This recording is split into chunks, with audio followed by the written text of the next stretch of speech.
The first thing that really got me was this painting called No Erotic Them Say by Meek Gishugu, a Kenyan artist.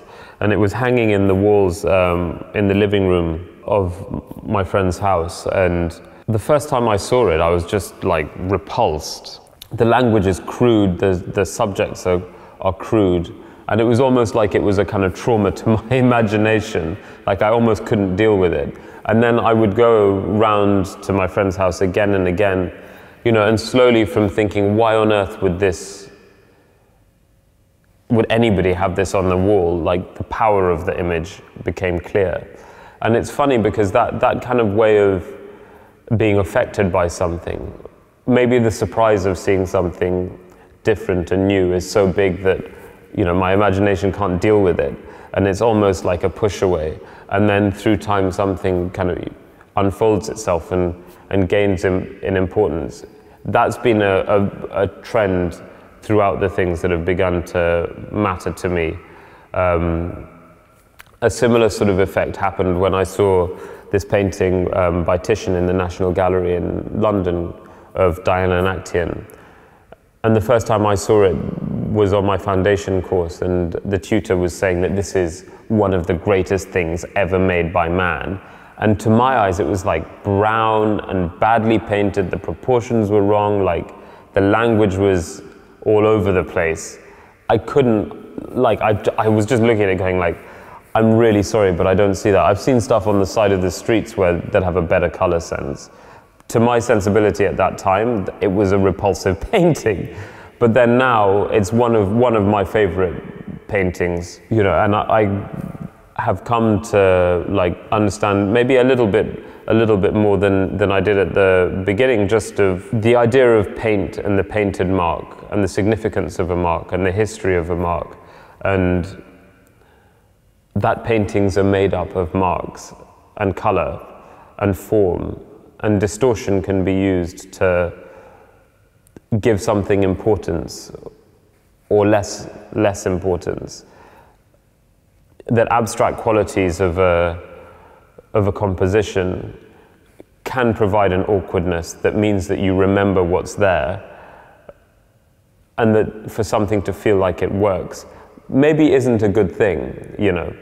Like those sort of qualities which Titian embodied and exploded and took to a whole other level are kind of extraordinary. And then my kind of second sort of hit of Titian was seeing his Pietà in Venice. And that painting again is kind of extraordinary because it's this like eclectic use of language. It's almost like looking at the bottleneck of Western art history, where all language and ideas from before led to that, and all painting and ideas that came out afterwards. You could see where they have roots in that single painting. And it's kind of extraordinary like that. I mean, I don't find the image compelling, but the object, the painting, is like beyond anything. And then I would say maybe the single most profound art experience that I've ever had was going into the Prado and seeing Goya's black paintings. There's nothing like them. There's something almost impossibly bad and impossibly good about those paintings. They feel like ideas that shouldn't work. They feel like paintings, how they're made, shouldn't work. And maybe that is the thing that I find like repeatedly compelling about an artist like Goya, is his ability to use kind of visceral, ugly aspects of painting and drawing, to use them in a way that assists a form of expression, and to use caricature in the way that Goya does, you know, is something that's easy to underestimate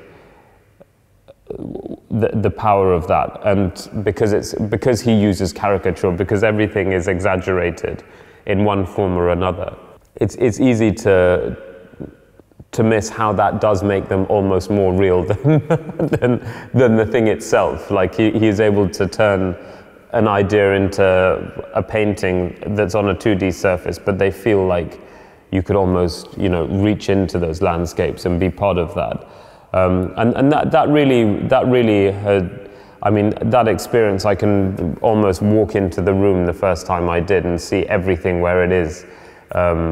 It's such an epic that you can even do that in paint. All these incredible aspects of human existence, superstition, belief, horror, love, like, that you can do that in such a pared down way, but also exactly the opposite.